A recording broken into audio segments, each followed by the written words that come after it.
numa das últimas conversas, você levantou algumas ideias e a gente já chegou a discutir sobre uma delas na última vez, sobre a questão dos pacotes de conhecimento, docilizando as crianças, não é? Isso tudo dificultando o desenvolvimento da capacidade crítica dos educandos, enquanto sujeitos de conhecimento, não é? Uma segunda ideia que você apontou era a da disciplina intelectual do educando, que ganha sentido real, e aí eu estou lendo, quando se vai constituindo nesta relação curiosa entre ele, educando, com o sujeito que conhece e o objeto a ser conhecido.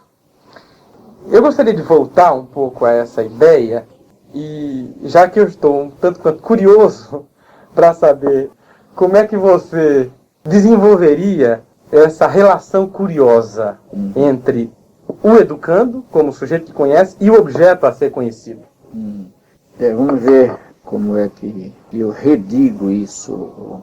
Talvez eu até pudesse começar dizendo que esta afirmação é um dos pontos centrais da prática educativa de que eu tenho participado desde faz muito tempo e da tentativa teórica, ou de teorizar essa prática. Quando você diz faz muito tempo, faz quanto tempo?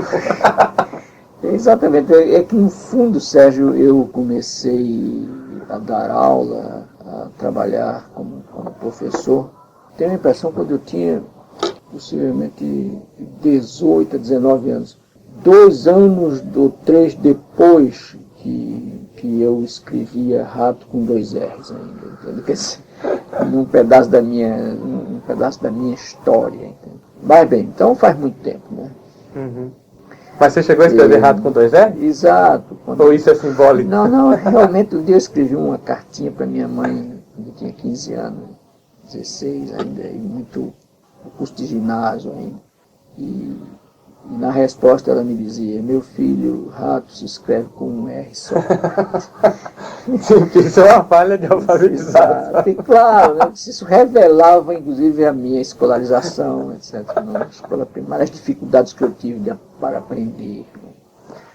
Mas bem, isso tem que ver com a própria compreensão que eu venho tendo da educação como um ato de conhecimento.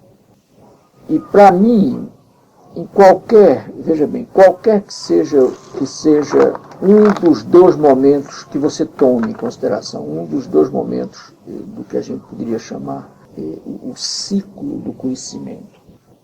O momento em que se produz o conhecimento inexistente, obviamente, quer dizer, o momento em que se cria o conhecimento que ainda não existe. E o momento em que se conhece o conhecimento que já existe. Uhum. No fundo, esses são os dois momentos que constituem o ciclo do conhecimento. Em qualquer desses 2 momentos, a curiosidade do sujeito que conhece, tanto do sujeito que conhece o conhecimento que já existe, portanto, que se engaja num processo de conhecimento do conhecimento que já existe, tanto do sujeito que se engaja no processo de criar o conhecimento que ainda não existe. Em qualquer desses 2 momentos, a curiosidade diante do objeto a ser desvelado, dizia eu a você algumas semanas atrás, que se trata, portanto, do conhecimento que já existe, ou diante a curiosidade durante o processo de procura e de criação do conhecimento que ainda não existe. A curiosidade, esse não estar conformado com o que se tem e com o que se sabe, esse sair de dentro da gente mesmo, essa procura impacientemente paciente, portanto metódica, não? Bem comportada, mas não acomodada. Essa posição de quem vai realmente tirando o véu das coisas é absolutamente indispensável ao sujeito que conhece e ao sujeito que quer conhecer, que conhece o que já se conhece e que quer criar o que ainda não se conhece. essa curiosidade é o oposto da posição dócil, pacientemente dócil, passiva, apassivada, de puro recipiente de um pacote que se transfere ao dócil.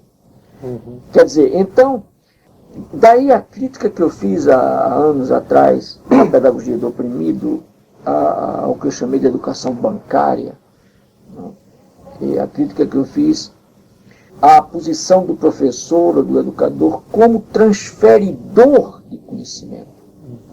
Que para mim é um absurdo. O conhecimento não se transfere, o conhecimento se sabe, se conhece, se cria, se recria. Né? Uhum. E curiosamente, arriscadamente. Quer dizer, então, a nota da curiosidade está associada à nota do correr risco, à nota do risco, à aventura espiritual. Então, o entregar-se a essa procura, que é o oposto exatamente da docilidade paciente do objeto em quem se armazenam coisas. Uhum. Ora, era nesse sentido que eu dizia, então, que, vamos repetir, inclusive, a afirmação feita anteriormente, tanto quanto eu me lembro, que a disciplina intelectual indispensável, né,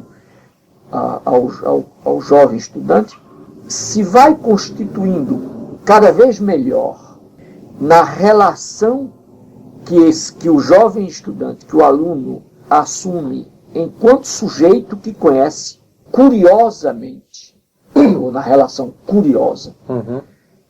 que o educando estabelece com o sujeito que conhece, com o objeto a ser conhecido. Quer dizer, quanto mais ele exercita esta relação curiosa de quem se arrisca para conhecer, desvelando o objeto do seu conhecimento, tanto mais ele tem condições de criar uma habituação intelectual, de criar caminhos de busca e de apreensão do objeto. Então, veja, esse tipo de sujeito inteligente, crítico, humilde, porque isso exercita também a humildade. O ato de desvelar termina por criar uma humildade no sujeito que desvela e não uma arrogância. Então, é exatamente isso que vai compondo, que vai se constituindo na prática do desvelamento do objeto, e não no discurso desse desvelamento que eu posso fazer ao educando. Uhum. Mas na prática que ele vai tendo de desvelar. O meu papel como educador não é o de discursar sobre o desvelamento, mas é o de aguçar a curiosidade sem a qual o desvelamento não se dá. Uhum. Para que o educando pratique o desvelamento do objeto. Sim. Em lugar de ser o recipiente da minha transferência do objeto. Então o educando termina por descobrir na constituição da sua disciplina intelectual que na medida em que ele apreende o objeto que ele está desvelando, ele sabe o objeto, ele conhece o objeto. E aí ele memoriza. O que não é possível é memorizar antes de apreender. Uhum. Porque a memorização antes da apreensão do objeto é puramente a apreensão da descrição do objeto. Sim, é decoratória. É a decoratória. Entende? É a decoratória. E essa decoratória não tem sentido realmente. Do ponto de vista de uma teoria do conhecimento, isso não vale nada.